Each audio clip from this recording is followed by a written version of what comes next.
Since all forms of carriage and package transport were forbidden in Rome for personal purposes, Romans had to move around the city mainly on foot. Taking into account that the city was rather big even by today's standards, 20 kilometers in circumference at the end of the 1st century A.D., and the configuration of Roman clothes, especially togas, did not encourage fast walking, the travel from one quarter to another could take several hours. The only mode of transport allowed, the lectica, was available only to a small number of rich and noble people. It took at least 4 slaves plus 2 or more slaves actively pushing the crowd to get the lectica moving. The slave-bearer had to have not only stamina, but also certain walking skills to carry the load not only quickly, but also gently, to avoid motion sickness. The more noble and wealthy the Roman was, the more spacious and sumptuously decorated the lectica he had. According to Juvenal, in the Hexaphra, a lectica with 6 porters, one could sleep, read or write on the road. That is, in addition to the bed there was also a cist with scrolls, tablets and writing utensils. A miniature version of the lectica were the celli, often used by noble. The common mode of transportation in the country as a whole was pack donkeys, mules, and camels. Heavier loads were transported on ox-drawn wagons. The speed of such vehicles was low, 4.5 km per hour for donkeys and camels and 3 km per hour for oxen. We know the fares for transportation in Diocletian's time, 284 to 305 cent.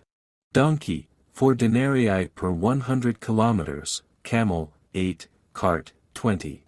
For comparison, the salary of a legionary was about 2 denarii a day. In view of the high cost of transport services and low carrying capacity, the cost of wheat transported 500 kilometers. In this way doubled. Transportation by water was much cheaper. So transportation by sea of 1 modium, 9 kilograms. Of goods to Rome from Alexandria, 1,900 kilometers, was estimated at 16 denarii. That is, transporting goods from one province to another on water was cheaper than transporting them for 100 kilometers. For this reason, the state had to subsidize the delivery of grain to large cities, because the trade did not recoup the costs.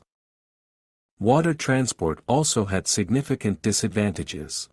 Sailing equipment of Roman cargo ships was rather primitive, so the ships could be delayed for a long time in the dead calm, storms and headwinds. Breakdowns were quite frequent, and the shipping season was only 6 months a year. With favorable conditions, it was possible to sail from Carthage, modern Tunisia, to Narbonne, coast of France, in 5 days. Today that distance is covered in 6 hours by plane. Merchant ships had an average cargo capacity of 90 tons. Under Octavian Augustus, the Roman Empire established a statium service, provided with pack horses and riding horses, as well as wagons and chariots pulled by 3 to 10 mules, for fast transportation. Heavy transport was performed by means of wagons with 2 pairs of oxen harnessed to them. Initially cursus publicus was used to transport important correspondence, later, also for transportation of valuable goods and trips of VIPs. To ensure the work of the transport service, stations were built along the roads with a distance of 15 kilometers. Large for the overnight stay and small for the change of animals. The stations contained several dozens of horses and mules, which served for 4 years each. The station staff, which included veterinarians, grooms, carpenters and blacksmiths, was made up of state slaves. They were supplied with everything they needed, but were not paid.